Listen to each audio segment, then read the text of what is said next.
Okay sir, relax lang po kayo.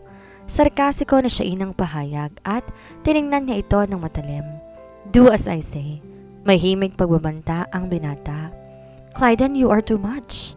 Saway ni Ginang Villacorda sa anak. Oh mom, why are you here? Sagot ng binata sa ina. Bibisitahin si Shaina. Nakita kami sa labas kaya't pinapasok niya na ako.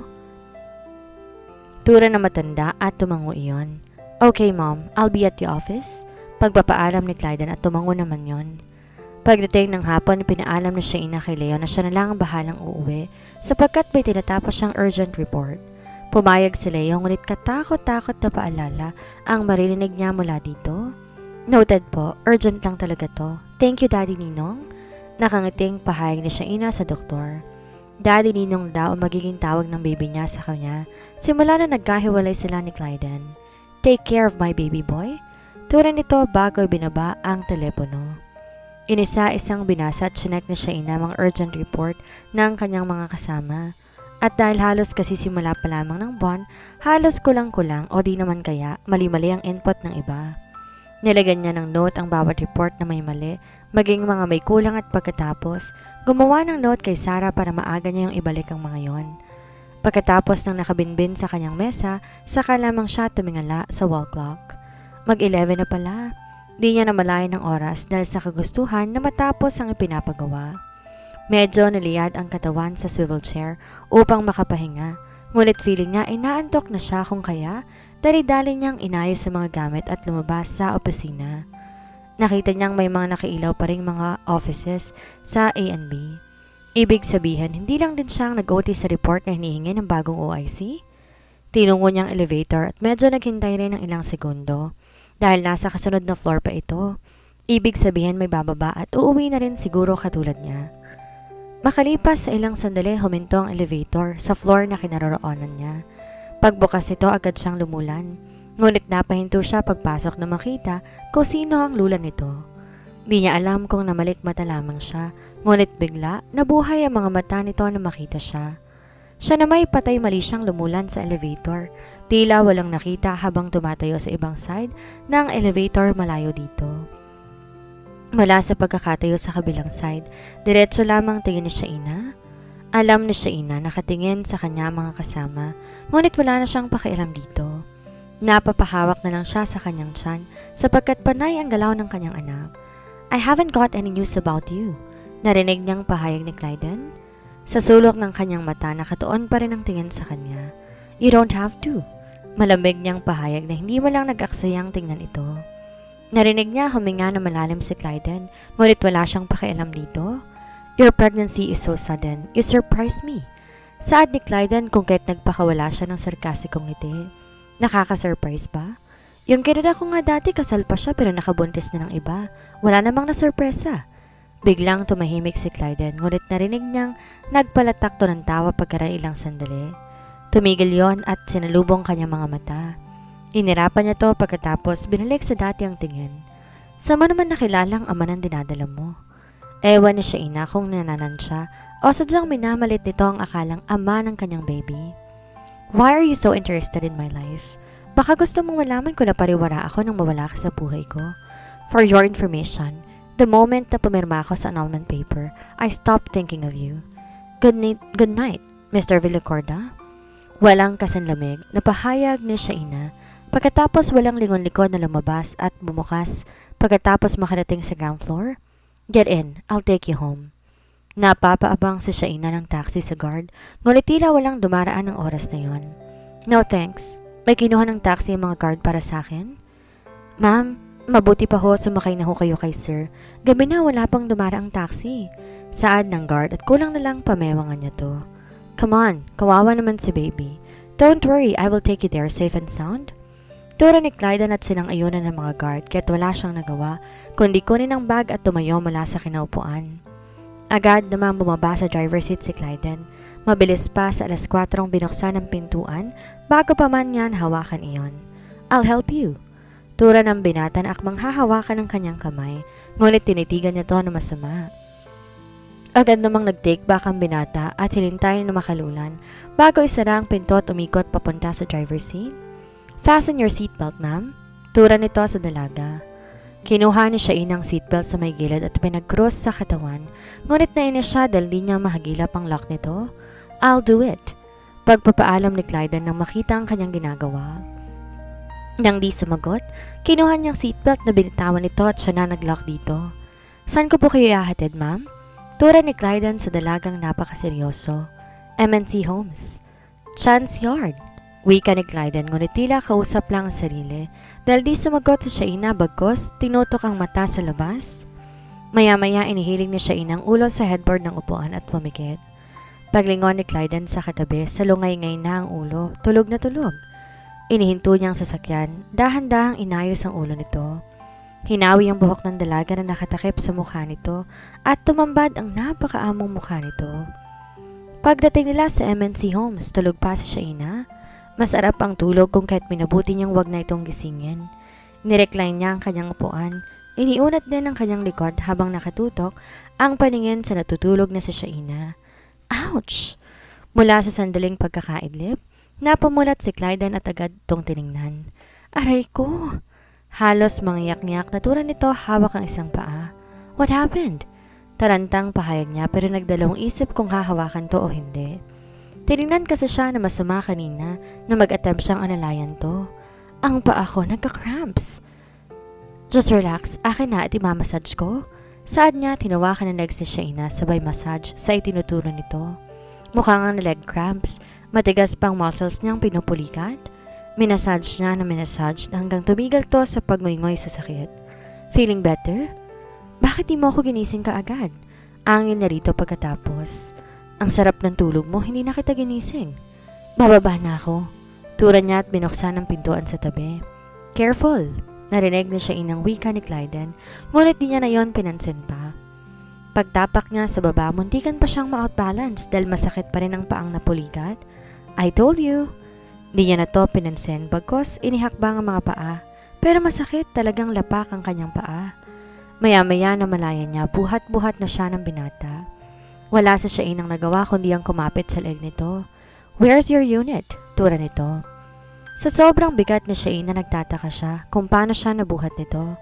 5th floor, unit 502. Saad niya at walang kahirap-hirap siya nitong buhat-buhat hanggang sa kanyang unit. Sinong kasama mo dito? I'm okay now. Thank you very much to you, Mr. Villacorda. Maaari ka nang umalis. Bagkos ay wika na Shaina kaya napatingin ang binata sa kanya. Seryoso ang mukha niyang sinilubong ang tingin nito kaya't napatango na lamang to. Okay, I'm going. Saad ni Clyden na tumingin pa sa kanya bago lumabas ng pinto. Paglabas ni Clyden sa pintuan, dahan-dahang tinumba ni Shaina ang katawan sa sofa. Inimas-himas ang tiyan at pagkatapos ng ilang sandali, paika-ika siyang tumungo sa kanyang silid. Naghugas saglit siya ng banyo at humiga sa kama. Sir, wala po si ma'am ngayon, hindi po siya pumasok. Turan agad ni Sarah pagkakita kay Clyden. Why? May bahid pag-aalalang tanong nito. Masama yata ang pakiramdam niya sir napuyat kagabi. Turan ni Sarah at nilagay niya sa bulsa ang mga kamay. Okay, wika ni Clyden saka tumalikod. Ngunit ilang hindi pa nakailang hakbang, bumalik din to. How is she? Tanong niya sa secretary ni Shaina na halatang nagulat sa kanyang pagbabalik. Hindi naman sinabi sir pero ang sabi niya, masama ang kanyang pakiramdam. Tura ni Sarah at tumango yon bago umalis. I told you, sa katigasan ng ulo mo, ikaw rin ang magsasuffer. Si Leo habang hino-hot compress ang paa ni Shaina dahil sa leg cramps. Naninigas pa rin ang muscle ng kanyang legs at nahihirapan siyang lumakad. Masakit talaga, ngayon ko lang ma-experience to. Saad niya at umiling-iling. Leo, wag ka kasing palaging nakaupo. Tsaka ayusin mong pahinga mo dapat. Komportable ang katawan mo para hindi mangali ang mga ugat-ugat mo sa katawan. Paninirmon pa rin ni Leo. Okay po. Tura naman niya habang pinag-ikutan niya na mata kung kaya't napatawa iyon. Baliw talaga tong mommy mo, baby boy. Heist. Nailing nitong pahayag habang pinagpapatuloy ang pag-compress ng kanyang paa. Pagkatapos ito'y bumuti na ang pananakit ng kanyang muscles sa paa. Rest today, then I'll pick you up this afternoon for dinner. Kakain tayo sa labas. Pahayag ni Leo at napahilig siya sa kamay nito. Thank you. Malambing na siya inang wika at ginulo nito ang kanyang buhok. Don't mention it. Aalis muna ako. May schedule ako sa operating room today. si Leo at pagkatapos sumulyap sa orasang pambising nito. Pagkatapos, inihawak ang kanyang tiyan at kinausap ang kanyang baby. Behave ka lang dyan, baby ha. Huwag mong pahirapan si mommy. Saad ni Leo, ngunit pareho silang tumawa nang sumipa ang kanyang anak. He really understands what I'm saying. Nakatawang pahayag ni Leo at napapailing na lamang siya dito. Choose whatever you want to eat. Turan ni Leo pagkaupo nila sa isang sikat na cozy restaurant. Can I order lobsters and crabs? Excited na pahayag niya at napakunot noo iyon. No for the crab, but you can eat half of the lobster. Tura ni Leo at di niya maiwasang mapasimangot. Bawal sa'yo ngayong malapit ka ng mga anak, baka ma-pre-and clamshya ka. Tura ni Leo. Bigla naman sa Shainang natakot kung kaya mga veggies and fruit salad lang kanyang inapakan. Kahit di niya makain ang kanyang mga paborito, napadami pa rin niya ang pagkain. Samantalang di na masyadong kalayuan, nakaupo si Clyden, nakatingin sa kanilang dalawa. Pupuntahan niya sana sa Shaina sa kondo nito para kamustahin, ngunit eksaktong palabas sa building ang dalawa. Nakapulupot ang isang kamay ni Shaina sa bisig ni Leo, habang isang kamay nito hawak ang bag ng dalaga.